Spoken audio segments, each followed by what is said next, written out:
Mr. Quigley for 5 minutes. Thank you, Mr. Chairman. I was waiting. Yeah, I was waiting for the picture of Stalin to prepare before us. But one of the things I enjoy about this place is that we quote Reagan to counter your arguments, and you sometimes quote Kennedy to counter ours. So I did find the. I've got Martin Luther King ready too. I know. I'm sure. What we did was we found the actual speech that Mr. President Kennedy, as a candidate, gave before the Greater Houston Ministerial Association, September 12, 1960. He said, "Because I am Catholic and no Catholic has ever been elected president, the real issues in this campaign have been obscured, perhaps deliberately." Comes to mind what's happening today.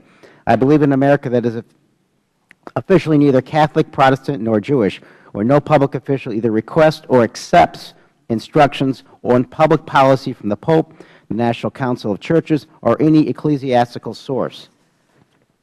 He also says, "I do not speak for my church on public matters, and the church does not speak for me. Whatever issue may come before me as president, on birth control, divorce, censorship, gambling, or any other subject, I will make my decision in accordance with these views, in accordance with what my conscience tells me to be the national interest, and without regard to outside religious pressures or dictates, and no power or threat of punishment could cause me to decide otherwise." Just to give the full context of that, and if I would ask without objection if this transcript could be included in the record. Without objection, so ordered. I'm pleased. Would the gentleman yield briefly? Sure. Thank you. I couldn't agree with you more that we need to put it all into context of what government might consider at government expense. I thank the gentleman for yielding. Thank you, Mr. Chairman. Bishop, and I ask these questions as I recognize members on the other side were concerned, with the greatest respect. But it helps us understand how far this can go, because for me the question sometimes comes to, where does the conscience decision lie?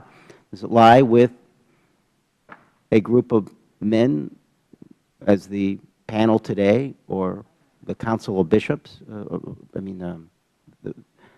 Who does it lie with? Does it lie with the individual woman to make those decisions? And also, do you support this, the same policy that you have as it relates to the private sector? In other words, do you think that a fast food restaurant person can, because of his moral objections, say to his employees, "I'm not going to provide birth control as well," or larger corporations?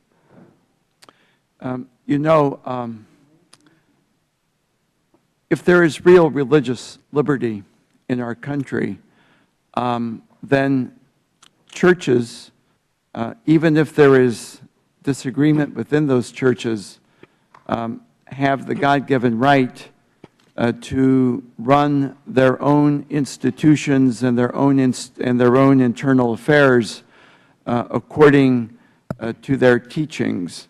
And if there should be discussion within that church, or even dissent within that church, it is not for the government to reach in and to decide or to weigh in on one side or the other.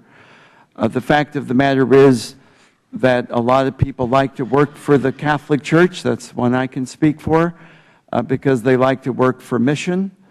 They understand that when they sign up to work for a diocese or a Catholic school or for Catholic charities, what the teaching is. We have an organized magisterium with the Pope and the bishops, and that sometimes people agree with it, sometimes they don't, but they love the mission and they come and work. We have no trouble retaining and attracting people to work for us.